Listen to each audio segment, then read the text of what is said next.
Mark chapter 7. And there are gathered together to him the Perishim and certain of the scribes, who had come from Jerusalem, and had seen that some of his disciples ate their bread with defiled, that is, unwashen hands.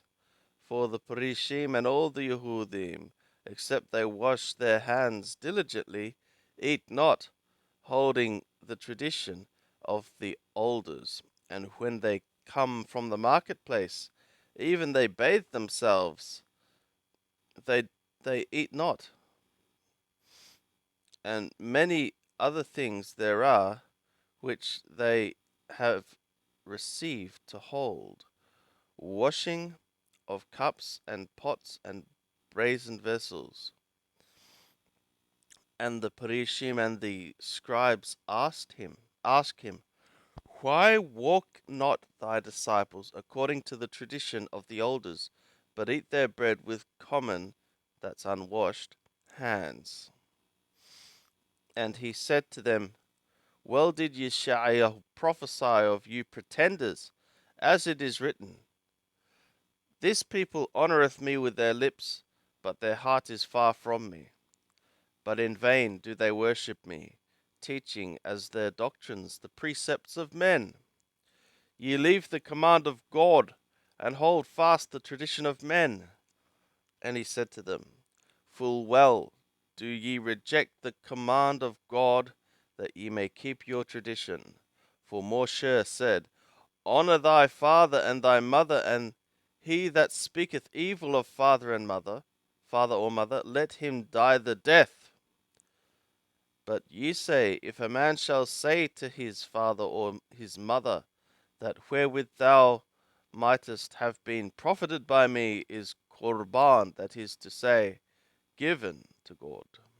No longer are ye leaving him to do anything, nothing for his father or his mother, making void the word of God by your tradition, which ye have delivered. And many such things ye do. And he called to him the multitude again, and said to them, hear me all of you, and understand.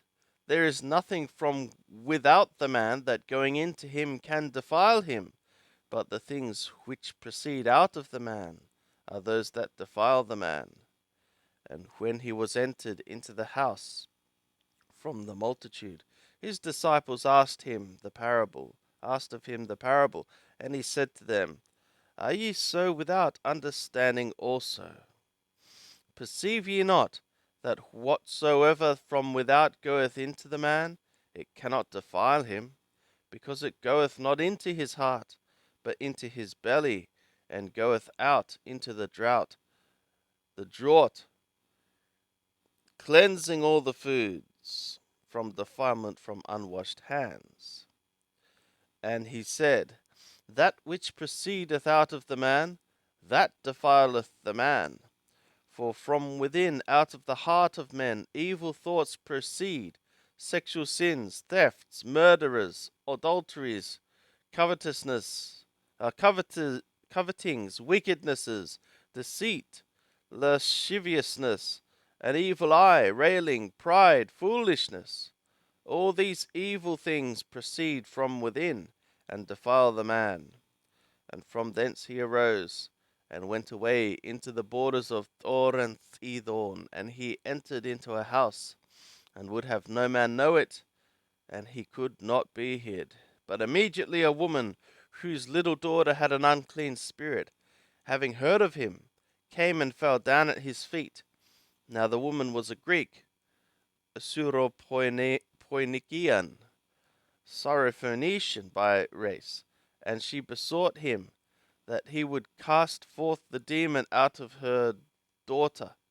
And he said to her, let the children first be filled, for it is not meet to take the children's bread and cast it to the dogs.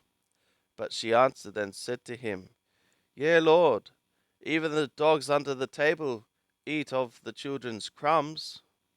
And he said to her, for this saying, go thy way, the demon is gone out of thy daughter. And she went away to her house, and found the child laid upon the bed, and the demon gone out. And again he went out from the border of Thor, and came through Edom to the sea of Galilee, through the midst of the borders of Decapolis.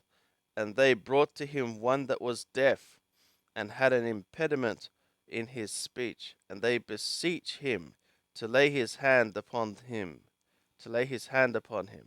And he took him aside from the multitude privately, and put his fingers into his ears, and he spat, and touched his tongue.